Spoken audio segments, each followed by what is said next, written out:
What is going on, dudes? This is Favor the Gamer, and welcome back to another FNAF reaction. So we have another brand new FNAF game theory to check out today. Oh my god, I know, you can chill out, okay? Hopefully this is the final one, because it's also in the title. So this one is titled FNAF, The Final Security Breach Mystery Solved. Well, let's see what it is. So everything will be linked in the description down below so you can check everything out for yourself, obviously along with the Game Theorists channel. Please go subscribe if you enjoy this, and if you haven't checked out any of the other theories, I suggest you go check them out as well. So I'm a quick play on this bad boy. It's a bad boy. It's a long one. About 18.5 minutes. In 3, 2, 1.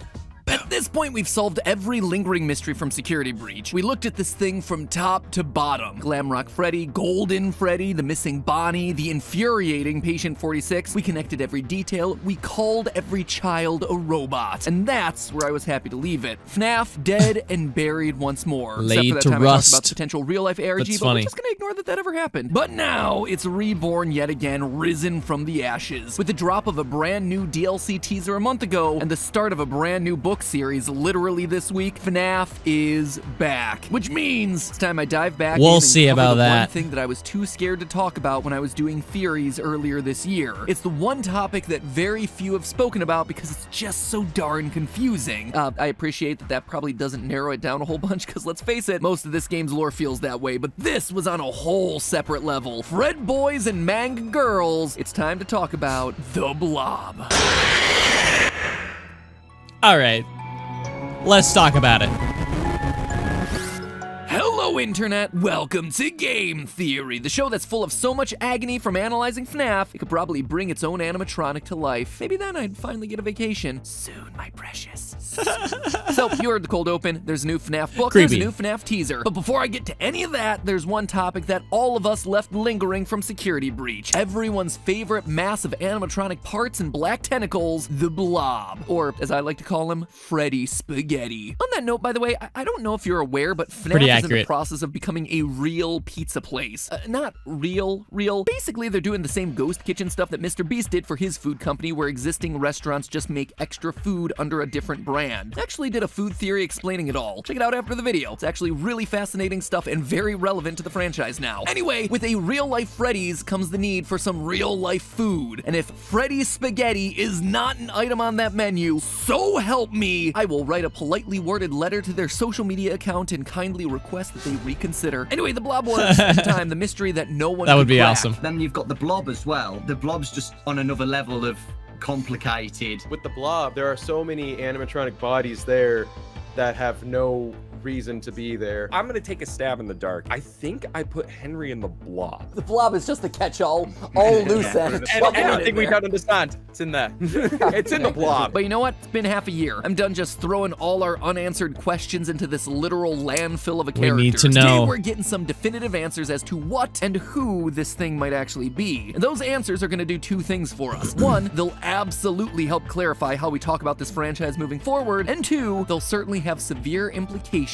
for the Ruin DLC that's coming out early next year. So in the event that you repress I this can't game, wait. and specifically this character in your memory like I did, here's the quickest of reminders. In Security Breach, if you stay past 6 a.m. and defeat all the other animatronics, you're able to descend down into the basement of the Pizzaplex. It's there that you discover the remains of the FNAF 6 restaurant with a big ol' hole in the middle. Try to go down that hole on your own, and you're immediately jump scared by the face of Funtime Freddy attached to a big oily tentacle. But hop into Glamrock Freddy and he protects you, saying that his friends are here and that they're angry and confused. Then, during the Afton fight, those same oily tentacles pop in from the vents, trying to capture you, or anyone, to be honest. Burn Afton enough times and you get the final cutscene where the blob returns to drag Afton off into the ceiling to keep him in cold storage until the next game. And because this is one of only a handful of animated cutscenes in Security Breach, everyone assumes that this is the true canon ending of the game. So figuring out what this thing is meant to be must be pretty darn important, right? So I guess it's time for me to stop stalling and start theorizing. The best place to start is to understand what exactly this thing's made out of. Because really, it's a who's who of FNAF history. Spaghetti. Obviously, we see Funtime Freddy as its main face. As you're descending down through the hole, though, you can definitely make out FNAF 1's Chica. The shape of the head Yeah. and the torso are a I'm pretty sure Baby's in there, Peeking no? out is also FNAF 1's Bonnie. Notice the coloring of it and the lack of rosy cheeks. We also have a few random arms and legs popping out. These all match Hey, the look. style of FNAF 1 animatronics. Notice the 3 toes on the feet and the 3 fingers and thumb with no joints on the fingers of the hands. hands. And that's about all that you can make out from just looking at this thing in the game. But if you extract the in-game model and look at all the other sides, you find that there's a lot more hidden here. Mangle is hanging out directly opposite Freddy's face, and if you look closely, you can also find its rib cage, arm, and 2 of its feet hanging out elsewhere. Low on one side of the blob is the puppet's mask, except it's missing one major detail. The iconic tears are gone. That is a huge clue that we're gonna need to address. And finally, we have Circus Baby's mask, the only one of the animatronics to not have her eyes lit up. Again, that is a huge detail that has to be important to this thing in some way. Baby's arm is also hanging around inside this thing. We know it's definitely Baby's and not Funtime Freddy's because Baby's hands have rounded silver tips on the fingers, just like we see here. Like I said, it is a real mishmash of animatronics. It's almost like Steel Wool wanted a one-stop shop for FNAF's greatest hits. And weird details like Baby's eyes being extinguished and the puppet's missing tears feel like the game trying to tell us something, but what? Well, after identifying each and every arm and leg sticking out of this thing, there was still one animatronic in the spaghetti that really got my Pat tingle going. This guy right here. Hidden away at the very bottom of the mess is a naked endoskeleton consisting of a single animatronic head, 2 arms, and a missing eye, with a body position that looks like it's desperately trying to pull itself out. His position right at the bottom also felt like he was intentionally hidden, the kind of thing that you would overlook a few times, but clearly he's meant to be important. He's the only animatronic in this mess that's missing an eye, but his other eye is illuminated, which immediately puts him on the same level as the more iconic characters that we see absorbed into this bizarre amalgamation. Could be Foxy. So, who is it?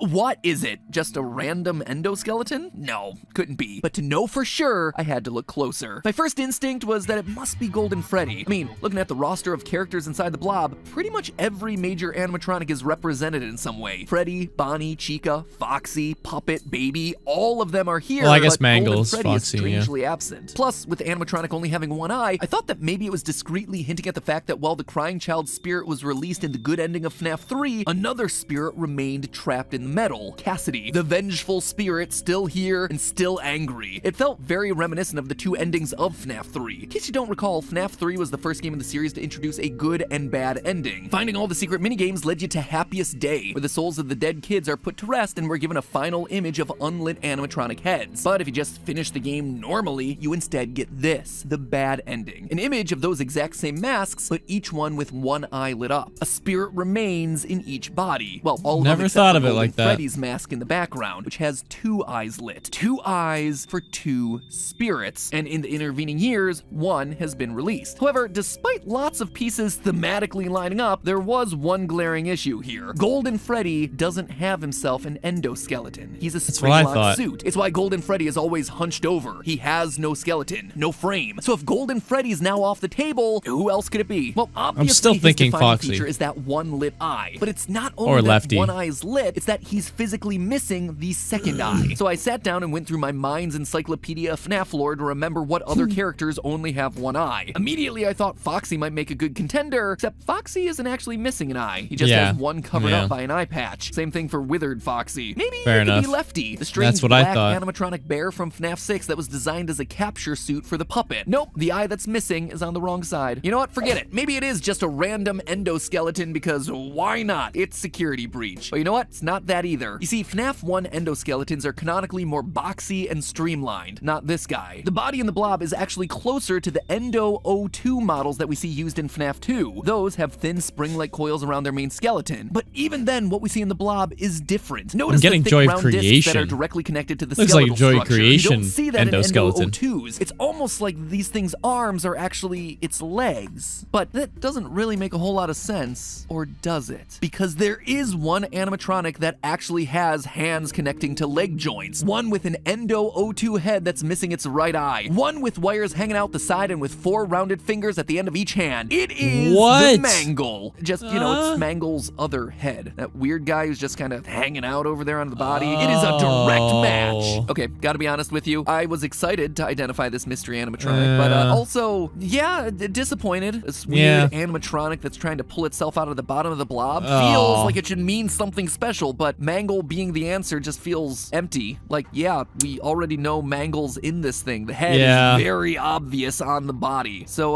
like so much else inside of this game, it was a mystery that led to a dead end. But hey, now that we have the complete and definitive roster of who's inside this thing, we can actually start to figure out why they're inside this thing. Because these are some weird picks. When last we left everyone, we had Molten Freddy and Scratch Scrap Baby. So why do we now have older versions of these animatronics inside the blob? Also, how do we suddenly have FNAF 1 and 2 era animatronics mixed in when none of these older models were a part of FNAF 6's fire? Can someone please just use anything other than fire to kill these things? If at first you don't succeed, try again, but at a certain point you just gotta like cut it off and be like, you know what? Maybe there's something else. Silver bullet?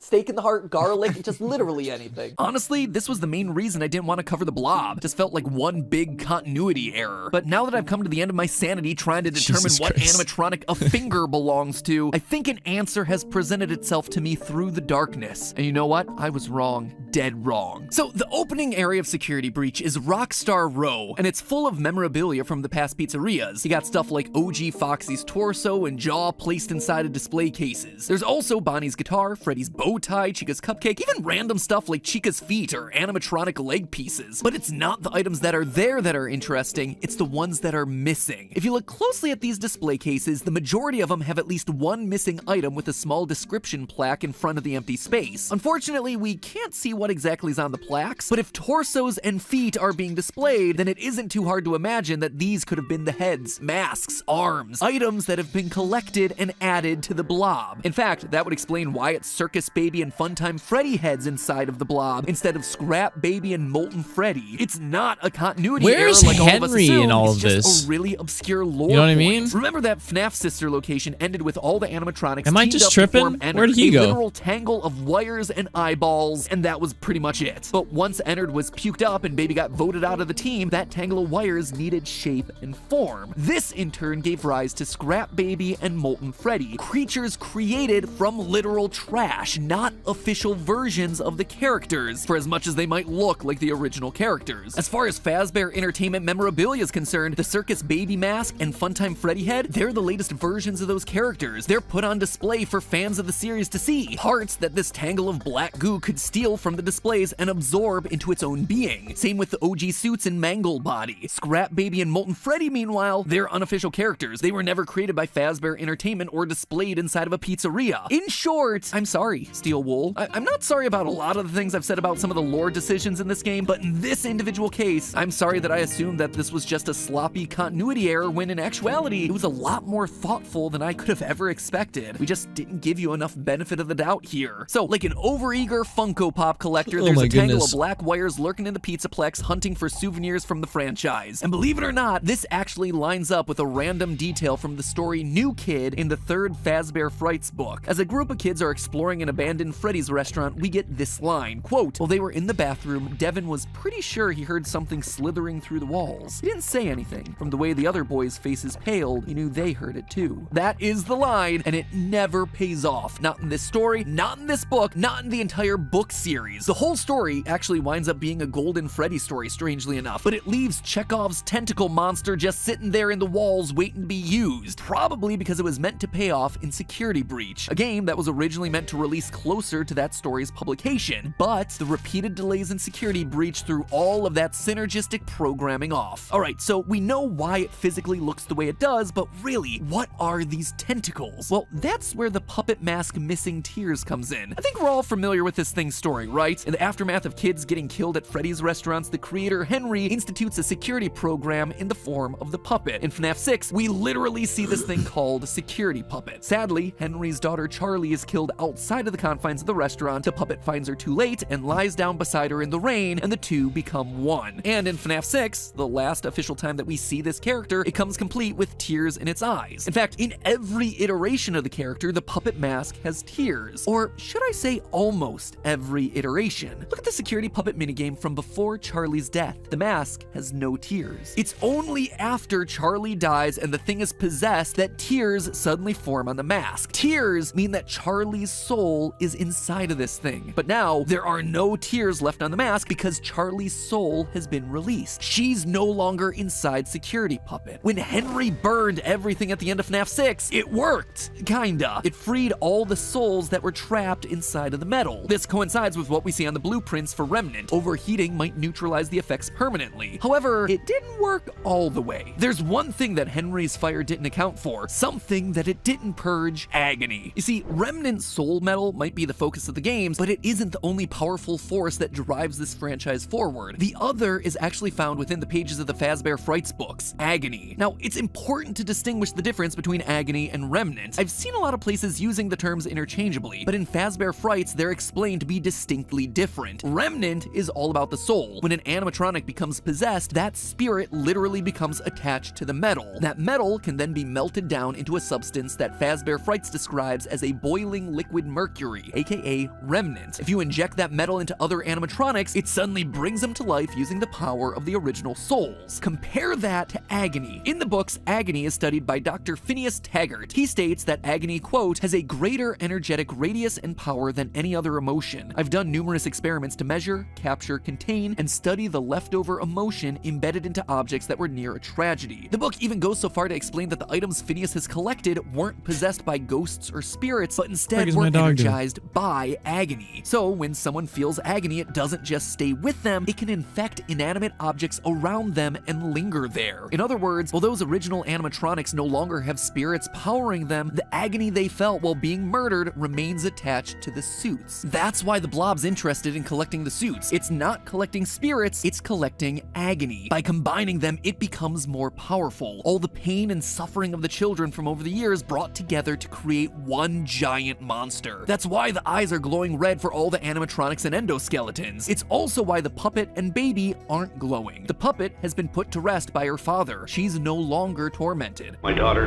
if you can hear me, it's time to rest.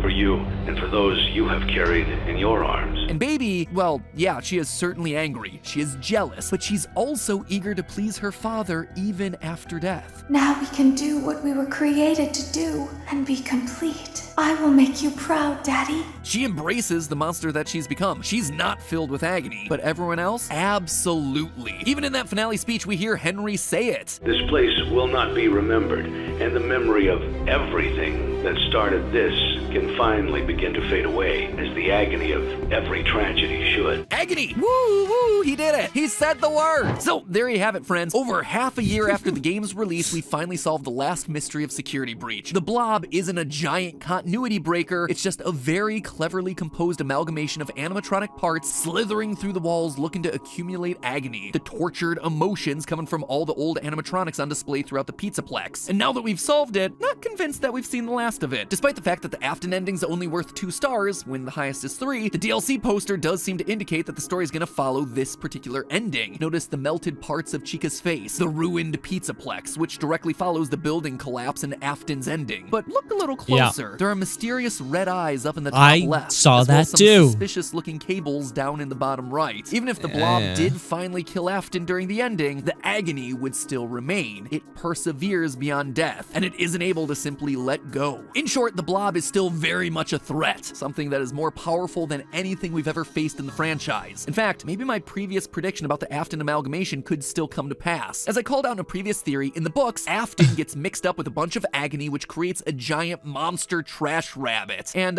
isn't that exactly what we're seeing in the ending of Security Breach? Afton mixed in with a bunch of agony parts. I suspect that Afton may be able to take control of this thing, overriding the Blob's directionless rage and focusing it in order to wreak havoc on Gregory and whoever this new character might be, just like he does during the Stitch Wraith stories from Fazbear Frights. The only issue is, I'm not sure how we'd be able to stop it. In Fazbear Frights, the solution is to see into people's memories and trap them inside those memories. It's a pretty random power, so it's hard to say how that might work in the games. Unless, of course, this new character is meant to be someone that could remind Afton or the Blob of good memories, bringing them back to reality and quelling the agony within. But that, my friends, is a theory for another day. So in the meantime, remember, it's all just a theory. A game theory. Thanks for watching.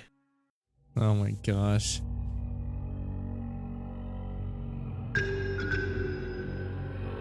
I know this is just the outro, but I'm getting creeped out again.